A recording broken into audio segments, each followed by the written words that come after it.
اللہ نے اس دنیا کو مختلف رنگوں، ثقافتوں اور تہذیبوں سے سجایا ہے، اور انہی میں سے ایک خوبصورت ملک ہے تھائی لینڈ۔ لیکن آج ہم آپ کو تھائی لینڈ کے ایک منفرد پہلو سے روشناس کروائیں گے۔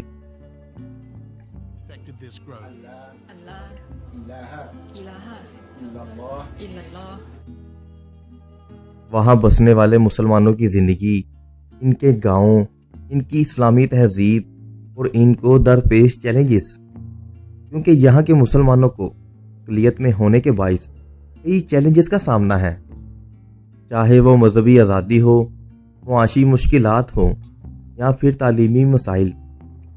اور اس کے علاوہ آج ہم آپ کو کوہ پانیاں فلوٹنگ گاؤں جیسے مسلم گاؤں کی کہانی بھی سنائیں گے، جہاں لوگ نہ صرف اپنے اسلامی تشخص کو برقرار رکھے ہوئے ہیں بلکہ محنت اور جدوجہد سے اپنی زندگی کو بہتر بنا رہے ہیں۔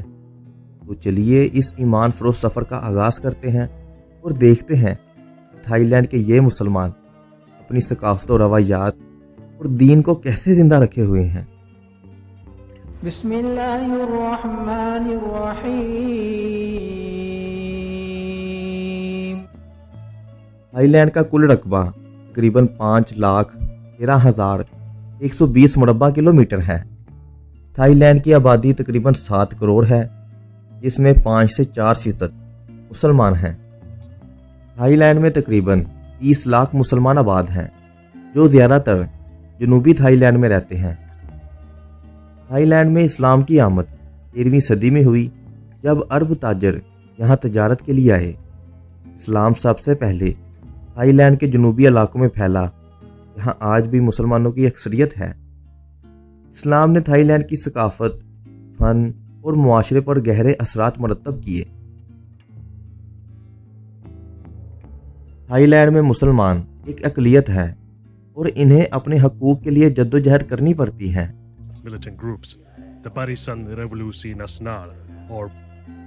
جنوبی تھائی لینڈ کے کچھ علاقوں میں سیاسی تشدد کی وجہ سے مسلمانوں کو مشکلات کا سامنا ہے۔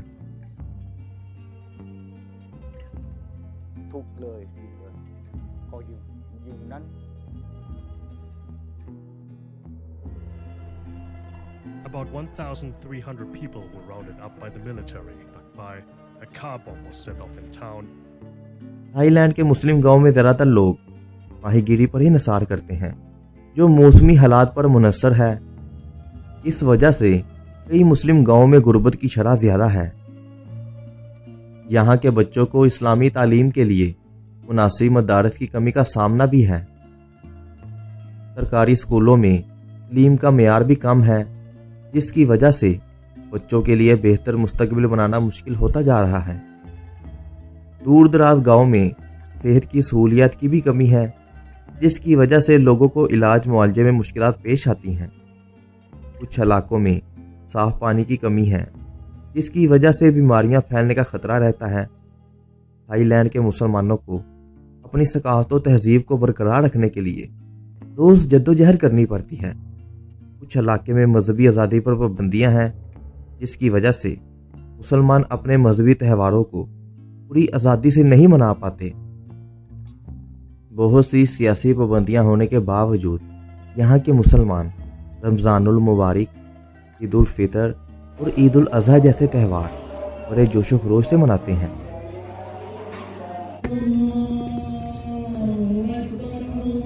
تھائی لینڈ کی سب سے بڑی مسجد پانگ لامپو مسجد ہے، جو کہ بینکاک میں واقع ہے۔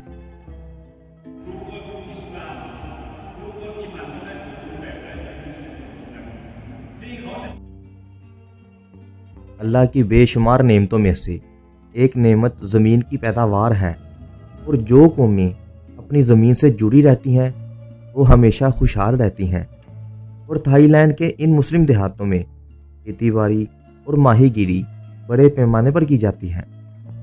چاول تھائی لینڈ کی معیشت کا ایک اہم حصہ ہے، اور مسلم گاؤں میں بھی چاول کی کاشت بڑے پیمانے پر کی جاتی ہے۔ تھائی لینڈ کے مسلم گاؤں میں ماہی گیری ایک اہم پیشہ ہے، خاص طور پر کوہ پانیاں فلوٹنگ گاؤں میں، جہاں کے لوگ روایتی طریقوں سے مچھلی پکڑتے ہیں اور انہیں مقامی مارکیٹوں میں فروخت کرتے ہیں۔